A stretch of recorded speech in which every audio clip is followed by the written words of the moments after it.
In 2013, we had a devastating fire scorch parts of our valley. For the last 6 months, we've been working with the U.S. Forest Service as part of a community-wide restoration effort. We had more than 175 people participate in the effort, and in our 2-day project, we had 120 students from 6 different schools and more than 40 adults. It was an amazing opportunity to work with the Sawtooth National Forest staff. We learned so much from working with them, and we share the knowledge with everyone involved that the work we're doing here is making a difference. So in our area, it pretty much burned almost everything down to bare dirt. So we're starting from scratch. Where we had sagebrush and bitterbrush and grass and forbs, pretty much down to bare dirt. Where we had aspen and conifer forests, we have basically snags left, dead trees basically left. So the impacts were pretty serious, pretty much of a loss of vegetation, but getting better over time.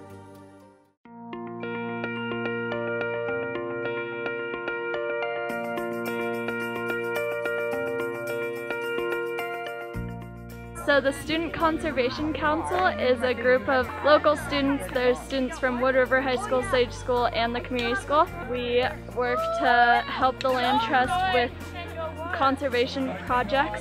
Well, the Student Conservation Council chose a pretty audacious project, really. The idea that they were going to transplant 1,000 seedlings in this area, 20 acres of seedlings of bitterbrush and sagebrush, and then also doing 5 acres of native seed that we're going to seed.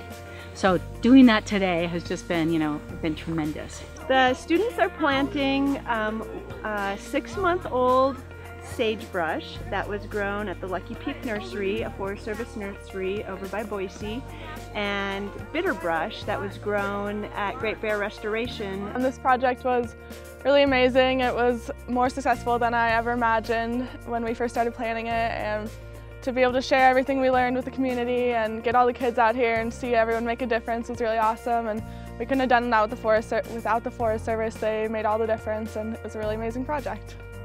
It's really a good group of kids. We're getting a lot of stuff done, a lot of acreage planted. 4th and 5th in the morning now. We got a pretty good group of community school 7th graders, and I think it's really cool to see the kids' involvement with the project, and it's surprising to see how much fun they're having.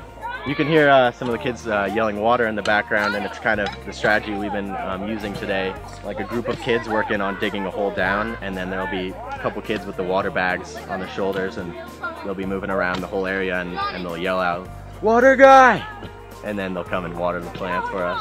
There was 2 different monies raised for this project. One was through the students themselves who went out and put boxes in the schools and also in different vendors and markets all around town. So they raised monies and spoke to people, in their schools. Then the Land Trust applied for and received a $5,000 EPA grant. And that's specifically for students doing on the ground, hands on the ground projects in the environmental world.